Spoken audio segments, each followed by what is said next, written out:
I'm beyond excited to finally introduce my brand new mixed media brush set, and in today's video, I'll show you why. If you've been following me over the last year, you may have already seen me using them, and now I'm thrilled to give you all the details. This set features 4 brushes from the Callia line, which I've personally selected for their versatility and performance. I actually used this set to create the illustration featured on the packaging, and as I take you through the process, I'll demonstrate how these brushes handle various strokes and techniques. I'm starting with the 1-inch flat wash brush. This brush is unbeatable when it comes to blocking in large, even areas of color. It's larger than a standard flat shader and has a blend of hairs with a tapered edge, making it ideal for washes, floating, and large areas of color. Generally, it's more intuitive to start with larger brushes to block in the main shapes and areas of color. Then you gradually move to smaller brushes for refining details and adding more intricate layers or shapes. With mixed media, you may repeat this process depending on how you layer and which mediums you're using.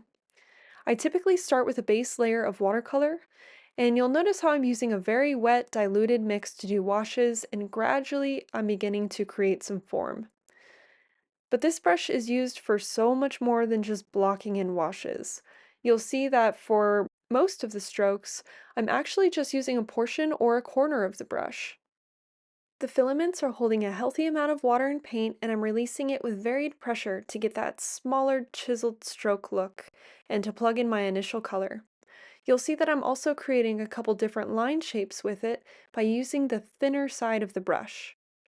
The unique thing about this flat wash brush is the multi-diameter synthetic filaments.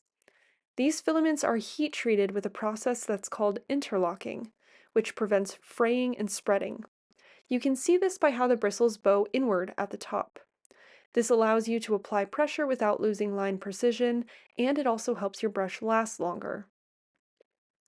The shape of the brush does dictate the stroke, but changing the amount of water and paint will also change the appearance of the stroke.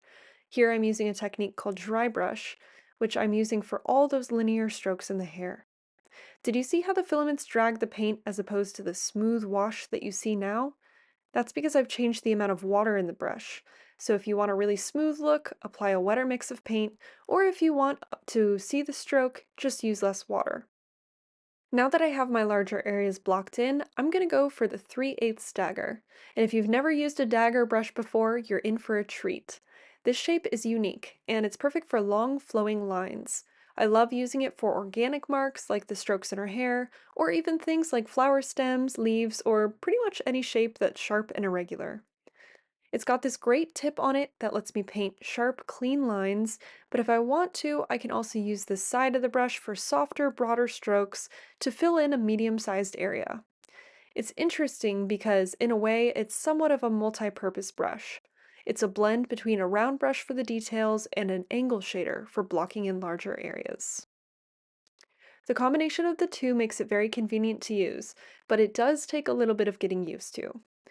This dagger paintbrush is created with a blend of multi-diameter synthetic Kolinsky sable. The filaments are etched to create microscopic pockets for color to absorb into, creating a very controlled release of color with that firm chisel edge and incredible shape retention. In order to take full advantage of this brush shape, be sure to vary the amount of pressure that you're applying while making a stroke. The less pressure that you put down, the thinner of the stroke you'll receive, where if you apply a lot of pressure, then you're going to get a much wider stroke. So how you're holding the dagger brush will also make a very large difference in how the stroke turns out. So you'll see that as I'm painting, I'm twisting the dagger quite a bit to either take advantage of the very fine point or the use of the broader side. Typically with paintbrushes and most drawing utensils, you always want to pull instead of push because it gives you better control of your strokes. But this is one exception. When I like to have really jagged edges, I will definitely push this brush away to take advantage of those filaments splaying out in unpredictable ways.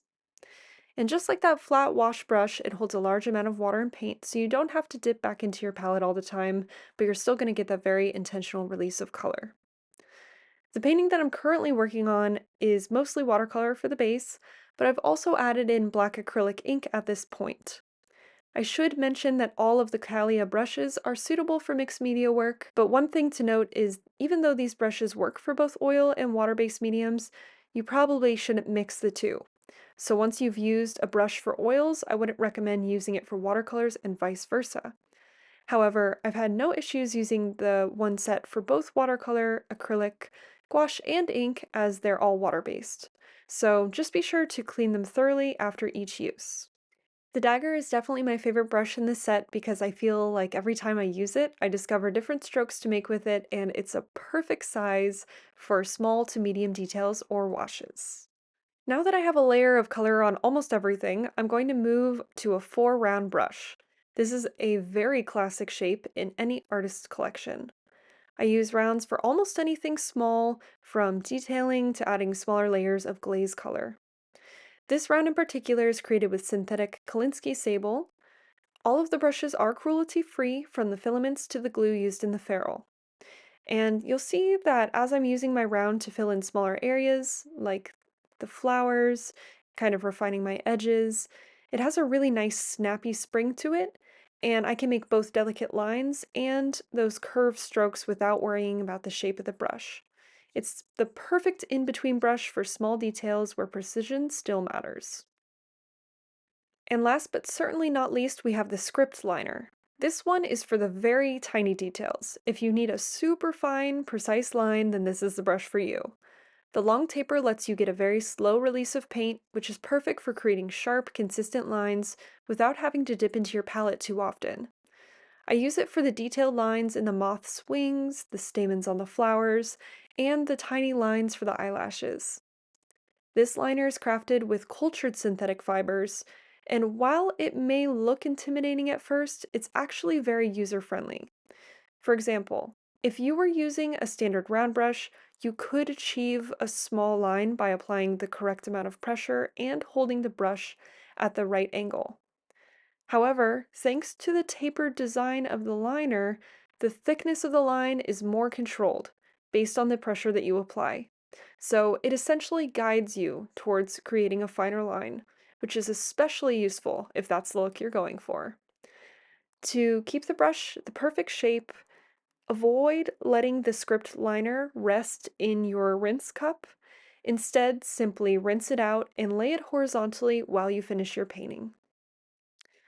All of the painting up to this point has been done with watercolor and acrylic ink, but I've added some watercolor pencils on top, and here you'll see me blending out that watercolor pigment from the pencils with the flat brush. Now, if you've ever worked with watercolor pencils before, you'll know that the brush you use is very important to make sure that you have full control over how those pigments blend outwards. I'm not using the largest brush for its size because I want to blend the color outwards quickly, but rather because I want the least amount of brush strokes to achieve that look of soft, smooth skin. These brushes are soft enough that they're not lifting up any of the lower layers, and I'm able to manipulate that pigment so it glazes beautifully on top of the watercolor.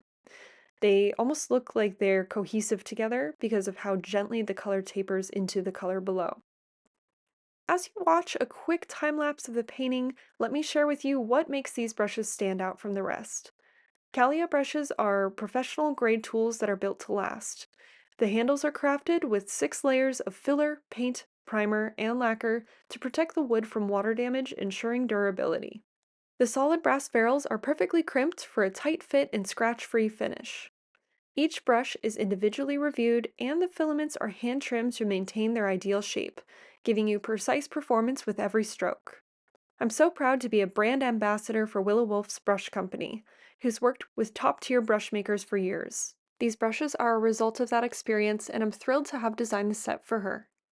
And I'm very excited to see how the Callia line will innovate the industry. I hope you can see why I picked the brushes that I did, offering a reliable flat wash brush for smooth, consistent washes, along with unique shapes to complement your existing brush collection. Callia, which means beautiful in Latin, perfectly encapsulates both how these brushes perform and the beautiful work that you will create with them. I hope you enjoyed watching the process of the illustration come to life. If you'd like to learn more about my brush set, or if you'd like to try them out for yourself, you can find the link below. Thanks for watching and happy painting!